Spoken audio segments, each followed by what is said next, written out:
Dos continentes, dos hemisferios, dos profesionales unidos por una misma pasión, la jardinería. Te damos la bienvenida a un nuevo episodio del podcast de jardinería y paisajismo.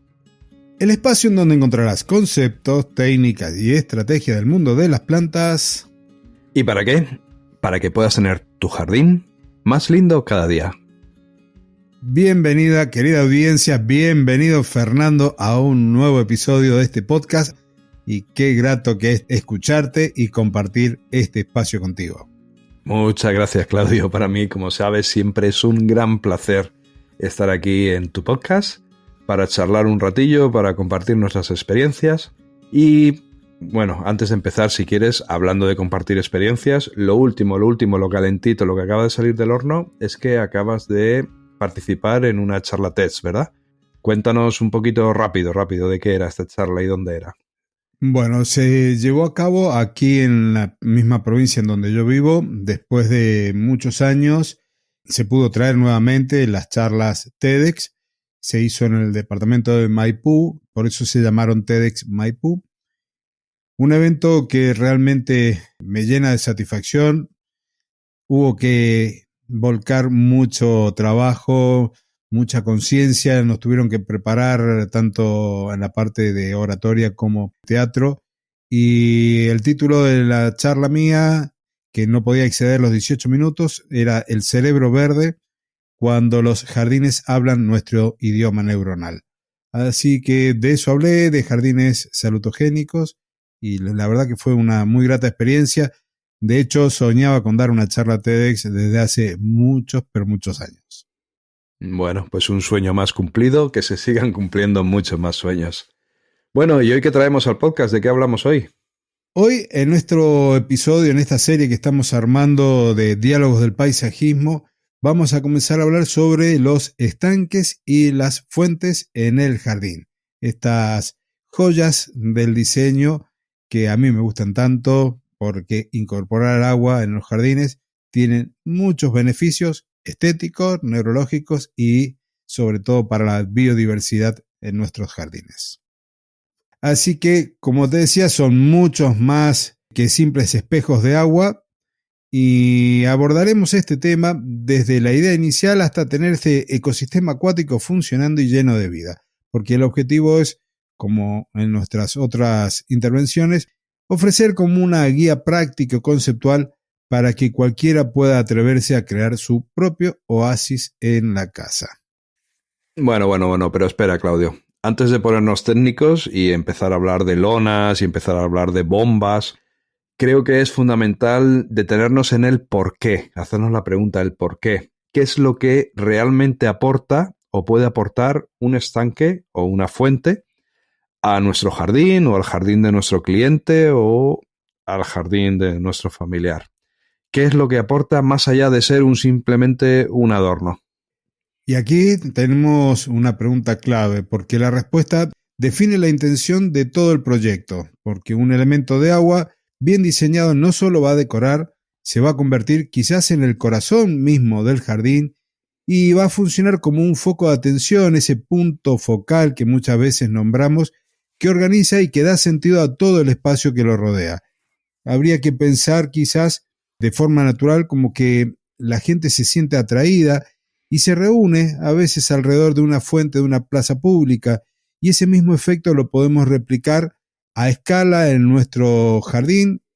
Y bueno, hay mucho para hablar de lo que podemos hacer con el agua, que puede llegar a ser quizás hasta una especie de espejo que nos genere cierta sensación de un espacio más amplio. Así que hay mucho para poder trabajar.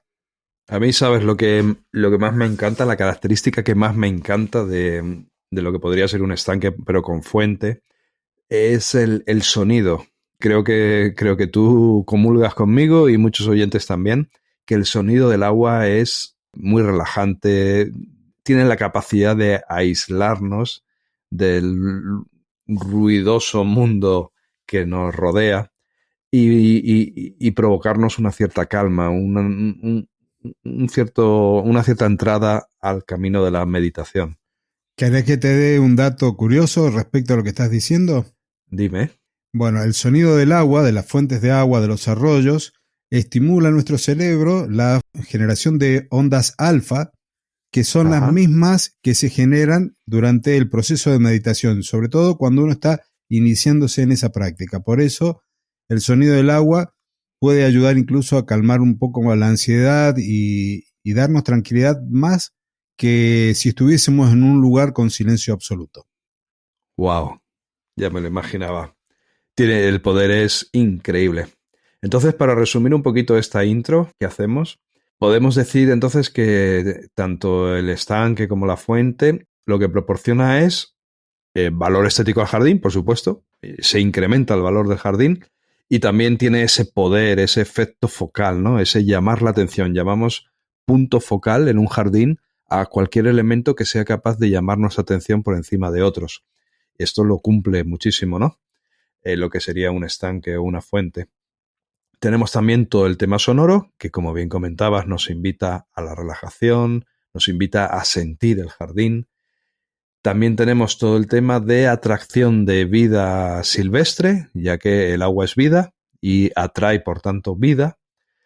Y también tenemos, bueno, esa conexión con la naturaleza, ¿no? Mejora nuestra conexión con la naturaleza. No solo estamos viendo el jardín, no solo lo estamos oyendo, no solo estamos oyendo el sonido que crea el viento en el jardín, sino que también el sonido que crea el agua y esa conexión mucho más pura y mucho más natural con la biodiversidad.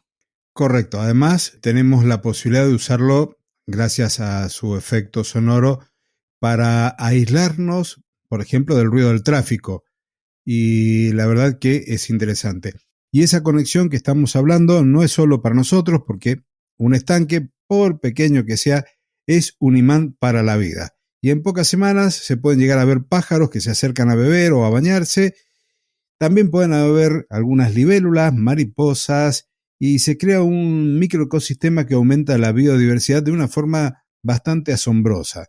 Y pasás de tener un jardín que puede ser bonito y estático a un jardín vivo y en constante cambio. Y si me permito contarte algo, en mi jardín tuve estanques durante mucho tiempo, tenía peces, unas carpas koi en un momento, y resulta que hay unas aves que se conocen como Pito Juan o Martín Pescador, que se encargaban de sacarme los peces del agua y Vaya, comérselos cuando los encontraban distraídos. En alguna oportunidad los peces eran tan grandes que los pobres no se lo podían llevar, las aves no se lo llevaban y los pobres peces se morían en el jardín porque eran demasiado grandes para estas aves. Así que si se hacen estanques y se ponen peces, hay que proporcionarles mucho refugio para que los Martín Pescador o Pito Juan, como se llaman aquí, no se alimenten de ellos.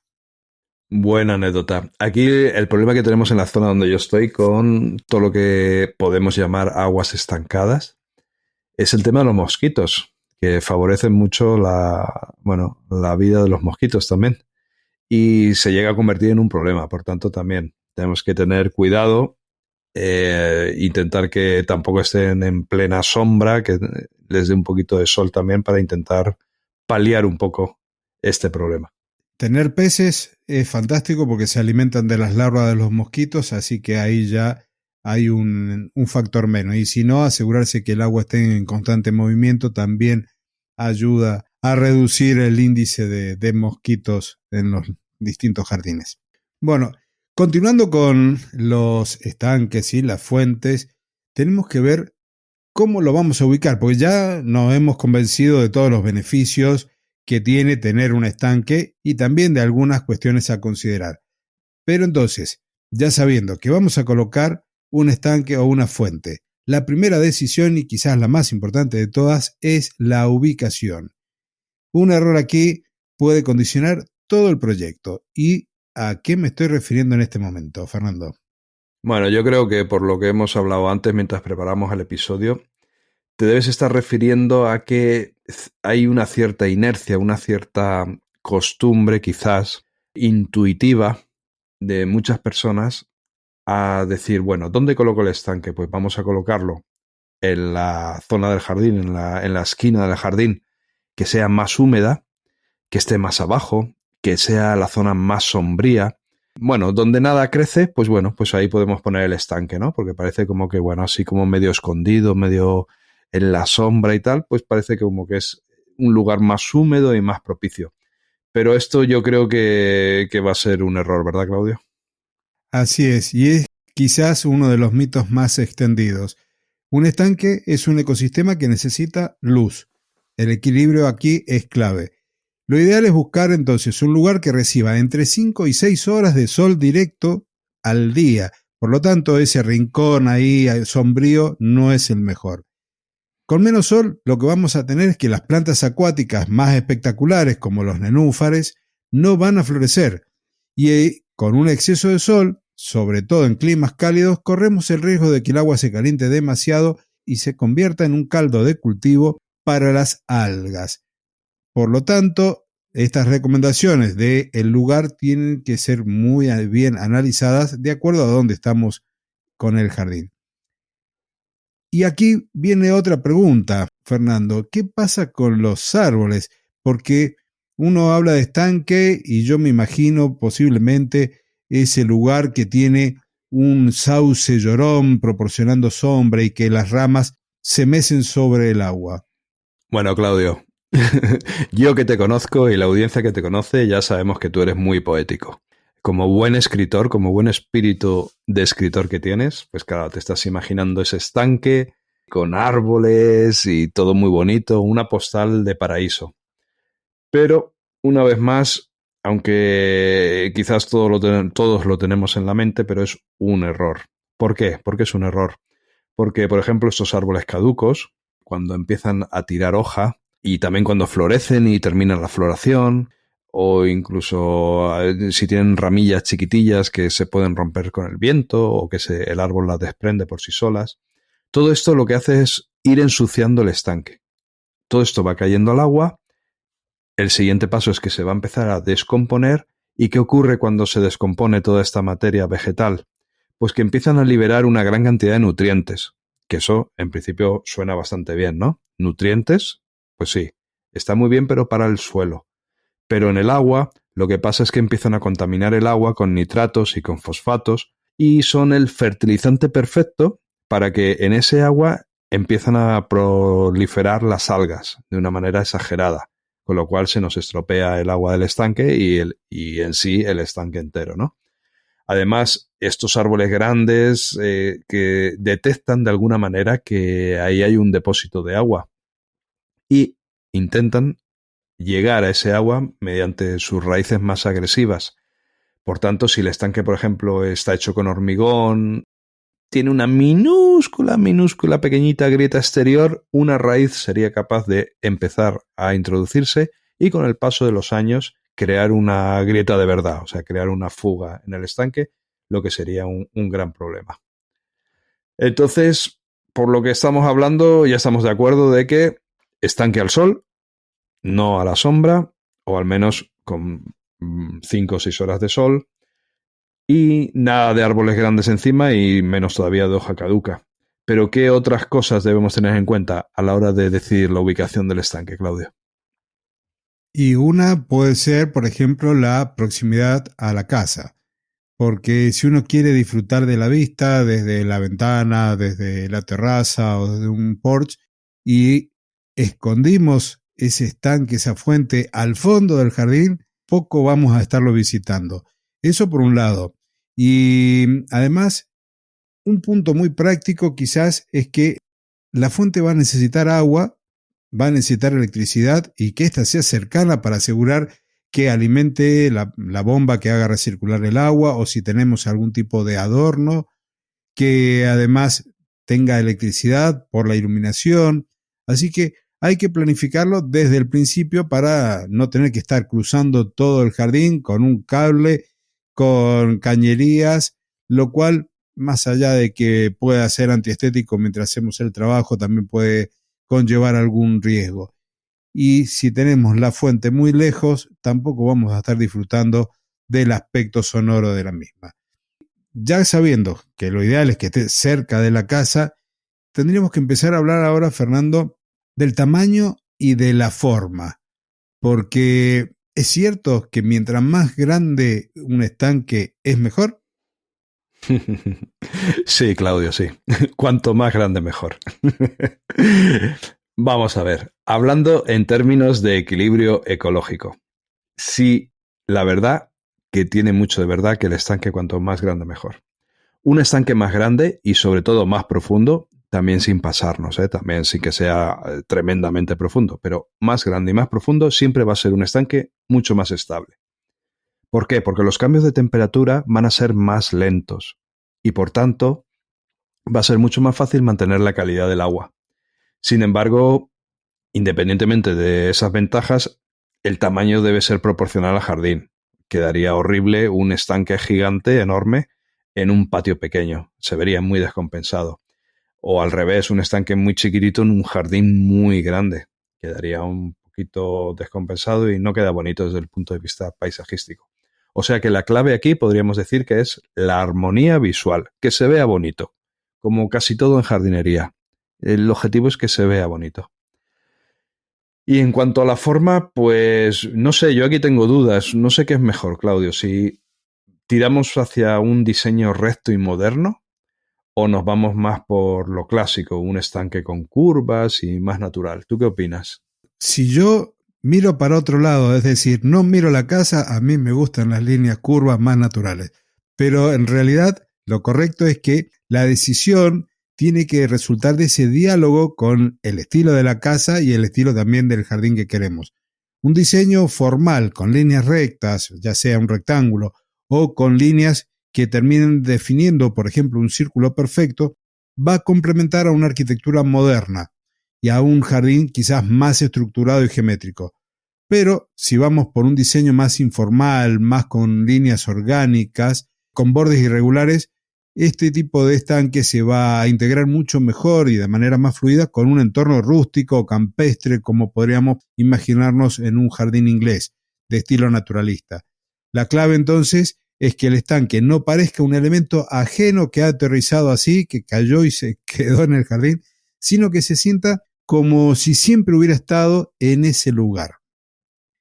Y hablando de lugar y retomando quizás algo que estuviste recién mencionando, la profundidad tiene un peso fundamental, no solo por la cantidad de agua que vamos a requerir, sino también por otras razones. ¿Por cuáles serían, por ejemplo? Bueno, yo creo que podríamos decir que hablando de profundidad, lo que estamos hablando es de que sea más funcional el estanque, ¿no? O sea, si por ejemplo el estanque lo queremos para cultivar plantas acuáticas, con una profundidad de 40 a 50 centímetros ya vamos bien, no necesitamos más. Pero si soñamos con un estanque que también tenga peces, especialmente los populares y coloridos koi que tú comentabas antes, vamos a necesitar más espacio. Para ellos, para que la vida de los peces sea confortable, se recomienda una profundidad mínima de 80 centímetros, aunque lo ideal sería redondear a 1 metro. Pero ya más de esa profundidad yo creo que no es necesario. Además, tampoco queremos convertir nuestro estanque en un peligro. O sea, que no sea muy profundo, que no pueda ocurrir ningún accidente, que caiga en ningún niño y se convierta en una trampa. Entonces, que si alguien cae, que siempre pueda hacer pie y no tenga ningún peligro de ahogamiento, ¿no? Eso también hay que tenerlo muy en cuenta. Así que, bueno, con esas profundidades conseguimos que las plantas estén bien, que los peces estén bien y con esa profundidad también tienen tanto refugio de cara al calor del verano como del frío del invierno, ya que en el fondo la temperatura se mantiene mucho más estable. Ya tenemos entonces dialogado sobre forma, profundidad de los estanques. Y me gustaría ya casi como armar un último bloque del episodio de hoy. El mes que viene terminaremos con este tema, pero quiero que comencemos a hablar, Fernando, sobre lo que es la construcción y los materiales a emplear, porque me imagino que ya tenemos pensado el estanque, que ya tenemos hecho el diseño en el papel, y es hora de agarrar la pala y ponerse a trabajar. Tenemos muchísimas opciones para construir lo que se conoce como vaso del estanque, es decir, el contenedor de agua. y básicamente podríamos elegir dentro de dos caminos. Por un lado, los estanques prefabricados, que son moldes rígidos de fibra de vidrio o de plástico de alta densidad, y por otro, los estanques de lona flexible. Me gustaría que, no sé si alguna vez has instalado alguno de estos prefabricados porque suenan como la opción más sencilla y no sé si es tan así. Pues sí, Claudio, la verdad que yo creo que sí, que es la solución más sencilla, porque ya viene, bueno, es solo excavar y colocar en la tierra, ¿no? Es rápido, es fácil y lo único que hay que tener en cuenta es que al excavar el agujero, pues que la excavación tenga la forma ya del molde, del estanque prefabricado que vamos a colocar. Debemos asegurarnos de que la base esté perfectamente nivelada, ya que la colocación, ten en cuenta que esto es como si fuera una maceta gigante, un depósito gigante. Tiene que estar totalmente nivelado, porque si no está nivelado, se nos va a vaciar el agua por un lateral del estanque, ¿no? Yo he instalado varios y la verdad que siempre le doy un ligero desnivel hacia donde me interesa que desborde en el caso de lluvias torrenciales, porque igual me interesa más que vaya hacia un sitio o hacia el otro. Inclusive esa zona a la que yo le doy el desnivel, normalmente cavo un agujero adicional y lo relleno de gravilla a modo de drenaje, para que no se encharque esa zona, o al menos no se encharque con las primeras lluvias fuertes, ¿no? Que haga falta mucha densidad de lluvia, mucho desbordamiento para que el terreno quede un poquito más encharcado. Este sistema tiene una gran desventaja y es que estamos limitados a los tamaños que haya en el mercado, aparte de los precios, tienen un cierto coste. Y también te tengo que comentar que en alguna ocasión he instalado alguno de ellos con todas las precauciones, haciendo la base de arena, los laterales rellenándolos solo con arena, que no haya ninguna piedra, que no haya nada, pero al cabo de los años, hablo más de 10 años, han tenido una fuga. No sabemos dónde, pero en algún sitio, ten en cuenta que al llenarlo de agua aguantan mucho peso, mucha presión, y luego van cambiando las estaciones, las temperaturas, y en algún momento se produce una fuga, y te voy a decir que hasta en una ocasión, para abaratar, para no tener que sacarlo todo y volver a instalarlo todo de nuevo, lo que hemos hecho ha sido, encima de ese estanque prefabricado, hemos colocado una lona, porque tenía una fuga, para solucionar el problema de la fuga, una lona encima para volver a reutilizar el estanque de una forma sencilla. Y ahí entonces te doy entrada al tema de las lonas, hacer estanques con lonas. ¿Tienes experiencia con esto, Claudio? ¿Tienes opinión? ¿Te has formado sobre esto? Cuéntanos, ¿qué sabes? Sí, en realidad las veces que he construido estanques ha sido solamente con lonas, nunca he colocado de estas prefabricadas. Y primero porque no hay gran variedad en el mercado local y por otro lado y principalmente es porque te da esa libertad total en el diseño, podés crear la forma que vos te imaginaste, con curvas, con las distintas profundidades que uno desea. Si quiere ir colocando distintos tipos de plantas acuáticas, podés ir armando los escalones para irlas colocando. Y en cuanto a estas lonas, las más comunes son de PVC, que es una opción muy económica, pero que es menos resistente a los pinchazos y a la degradación por los rayos ultravioletas, por más que vienen algunas ya con tratamiento. Y la opción quizás más profesional y mi recomendación personal son unas lonas que se conocen con la sigla de EPDM, que es un tipo de caucho sintético. Es más cara, pero su elasticidad, resistencia y longevidad son muy superiores. Y una buena lona de este material puede llegar a durar 30 años, con lo cual es una inversión a largo plazo. En muchos casos, debajo de ellas, o sea, como primer capa, hemos tenido que colocar también algunas mallas geotextiles para evitar posibles daños de raíces, cuando sobre todo estamos usando lonas de PVC. Con estas otras no hemos tenido problemas. Y bueno, una vez que hemos excavado y colocado la lona, va a llegar el detalle que puede hacer que el estanque parezca profesional o simplemente un agujero en el suelo. Estoy hablando de los bordes. Sí, los bordes son muy importantes. Hablamos de los bordes en el estanque. Se pueden hacer de muchas maneras. ahí ya la imaginación al poder. Pero bueno, las opciones más comunes y que más rápido se me viene a la cabeza, pues es, por ejemplo, colocar piedras grandes o piedras redondeadas, si le queremos dar más ese look a río, alrededor, porque aquí el objetivo es que no se vea la lona, que no se vea dónde termina la lona, dónde la lona se introduce en el terreno, que quede totalmente disimulado y armonizado. También podemos usar, por ejemplo, losas de pizarra, losas planas, y colocarlas con una cierta gracia. Así le daremos un estilo un poquito más moderno. También podemos usar adoquines, si es que hemos utilizado adoquines en otras composiciones en el jardín para que quede todo armonizado. O incluso podríamos hacer un borde de madera.